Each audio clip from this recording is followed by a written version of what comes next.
Have you ever noticed how you can get 10 compliments, but it's the one single negative comment that just sticks in your head? Or how a really bad experience from years ago can still feel so sharp and real? Well, that's not you being broken. That's actually a built-in feature of the human brain. So today, we're going to dive into this powerful force, something psychologists call the negativity bias.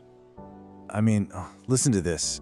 This quote from a Reddit user just hits so hard. It's like a shock collar that I can't remove. It perfectly captures that feeling, right, of being trapped by your own negative thoughts, getting constantly zapped by these painful memories you just can't seem to shake. It's such a powerful way to describe what's happening inside our own heads.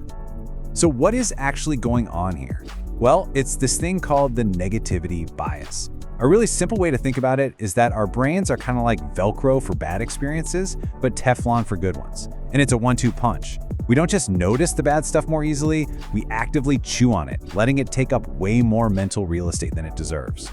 So let's really explore what this mental shock collar feels like in our day-to-day lives, because this bias, it shows up everywhere. This right here is the bias in action. Sometimes it's called positive-negative asymmetry. Think about it. You're in a performance review at work, right? You get 10 amazing compliments, but the one tiny piece of constructive criticism, that's the thing you're obsessing over on the drive home. The praise just evaporates, but the sting of that one rebuke, it lingers. It is so easy to beat ourselves up over this, to think, why am I so pessimistic? But what if it's not a bug? What if it's actually a feature? A very, very old feature that's been baked into our DNA for a really good reason. So why are our brains built this way? Well, it turns out there's a deep scientific and evolutionary reason for it all. This isn't a flaw. It was a survival mechanism. And we're not just guessing here.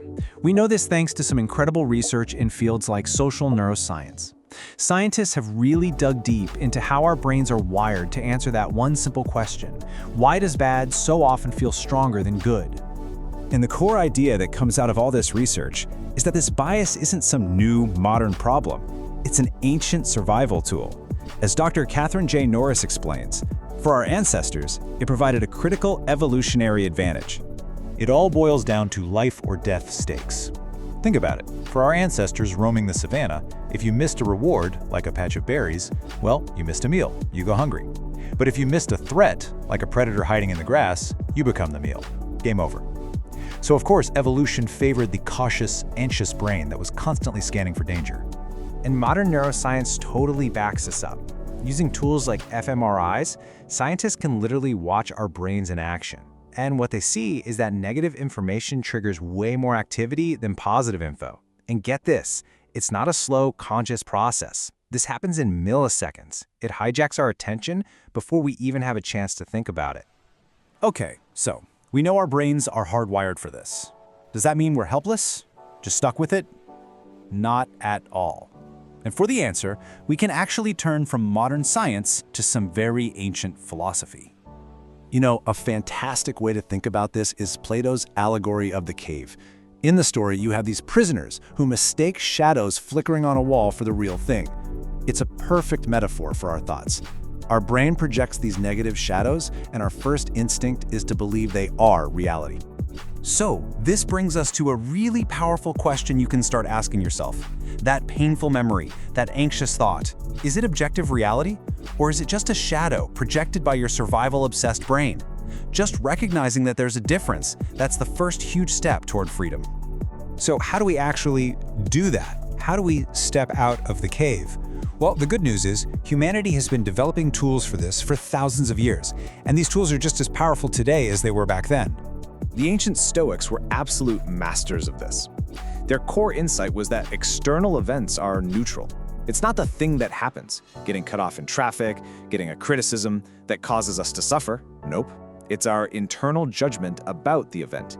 And that's the only thing we ever truly control. And what is so incredible is that this ancient idea forms the bedrock of one of the most effective therapies we have today, cognitive behavioral therapy, or CBT. It runs on the exact same principle. Our thoughts create our feelings. So if you can change the thought, you can change the feeling. The CBT process gives us a clear, practical method. First, you practice awareness. You learn to catch the thought as it pops up. Second, you analyze it. You ask, hey, is this thought actually true? Is it helpful? Or is this just my negativity bias talking? And third, you take action. You actively challenge that irrational thought and reframe it into something more balanced and realistic. All right, so let's bring all of this together into a practical toolkit you can start using like right now to manage that inner critic.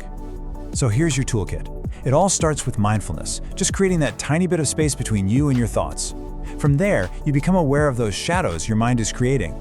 Then, you can focus relentlessly on the one thing you can control, your judgments and your reactions. Things like journaling are incredibly helpful for this. And of course, getting professional help from a therapist who specializes in CBT is always a powerful option. If you take away just one thing from all of this, let it be this.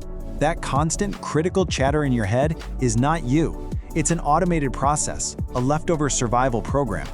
Your true self is the one who can step back and just observe that chatter without getting swept away by it. Ultimately, the negativity bias is just your brain's default setting. It's busy writing a story of threat and danger to keep you safe, but you are the one more true.